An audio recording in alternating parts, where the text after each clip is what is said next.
তোমাকে যদি এরকম একটা প্রশ্ন দিয়ে বলা হয় যে এটার উত্তর কত, মানে এখানে তোমাকে বলা হলো নৈর্ব্যক্তিক প্রশ্নের উত্তর দিতে, তুমি এটাকে কিভাবে দিবে? তোমাকে 5 সেকেন্ড বা 10 সেকেন্ড সময় বেঁধে দেওয়া হলো। মানে একটা নৈর্ব্যক্তিক প্রশ্নের উত্তর দিতে কতক্ষণ সময় লাগে? বড় জোর 1 মিনিট। তাহলে তুমি কি 1 মিনিটে এই অঙ্কটা করে তারপরে কি উত্তর দিবে? সেই সময় তো আর হাতে নাই। বিশেষ পরীক্ষায় এরকম সময় তো আর হয় না। মানে বিশেষ বলতে কি নেই, যে কোনো নৈর্ব্যক্তিক পরীক্ষায় এর কোনো সময় হয় না। জাস্ট 1 মিনিট সময় থাকে। আর 1 মিনিটে এরকম প্রশ্নের উত্তর 1 মিনিটে ম্যানুয়ালি করা সম্ভব না। তাই আজকের এই ভিডিওতে এরকম প্রশ্নের উত্তর কিভাবে শর্টকাটে করা যায় সেটাই দেখব। এর জন্য তুমি কি করবা? এখানে যে বলা হয়েছে একটি আয়তাকার বাগানের দৈর্ঘ্য প্রস্থ যথাক্রমে 21 মিটার ও 15 মিটার। প্রথমেই এই দৈর্ঘ্য ও প্রস্থ 21 মিটার ও 15 মিটারকে যোগ করে দেবা।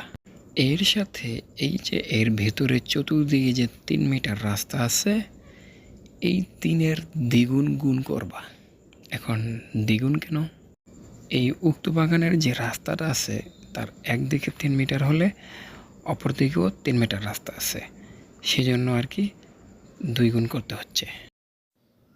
তারপর মাইনাস করবা, এই যে 3-এর দ্বিগুণ করেছি 6, তার উপর স্কোয়ার করে দিলেই হয়ে যাবে। এখন বলতে পারো এখানে মাইনাস কেন? কারণ হচ্ছে রাস্তাটা ভিতরের দিকে, এই জন্য মাইনাস। আর যদি রাস্তাটা বাইরের দিকে থাকতো তাহলে যোগ করতে হতো। এই যে এটাই কিন্তু সেই শর্টকাট পদ্ধতি। এখন তুমি সমাধান করে উত্তরটা বের করে ফেলতে পারো।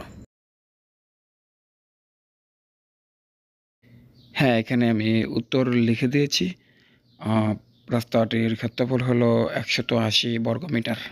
এখন এটা তো গেল বাগানের ভিতরের দিকে যে রাস্তা আছে সেই ক্ষেত্রে। এখন যদি রাস্তাটি বাইরের দিকে থাকতো, এইটার ক্ষেত্রে ধরো না, এখানে যেহেতু বলেছিলাম ভিতরের দিকে, এটা বাইরের দিকে। হ্যাঁ, এখানে বলা হয়েছে একটি আয়তাকার বাগানের দৈর্ঘ্য ও প্রস্থ যথাক্রমে 21 মিটার ও 15 মিটার। এর বাহিরে চতুর্দিকে 3 মিটার চওড়া রাস্তা আছে। রাস্তাটির ক্ষেত্রফল কত? এটাও আগের মতোই সেম প্রসেস। 21 আর 15 যোগ করবা, গুণ করব 3-এর ডাবল 6, তারপর যোগ করবা। কি যোগ করবা? এই যে 3-এর দ্বিগুণ করেছি 6, 6 স্কোয়ার। এখন এখানে যোগ কেন করতে হলো? আগেরটা তো বিয়োগ করছি, এখানে যোগ কেন করলাম তোমরা খেয়াল করেছো কিনা জানি না। আমি বলেছিলাম রাস্তা যদি বাগান বা মাঠের বাইরে হয় তাহলে যোগ করতে হবে, সেজন্য এখানে যোগ করছি। এর সমাধান কত তা আমি পরপর লিখে দিছি। তো এখানে আমরা পাচ্ছি 252, অর্থাৎ রাস্তাটির ক্ষেত্রফল 252 বর্গমিটার।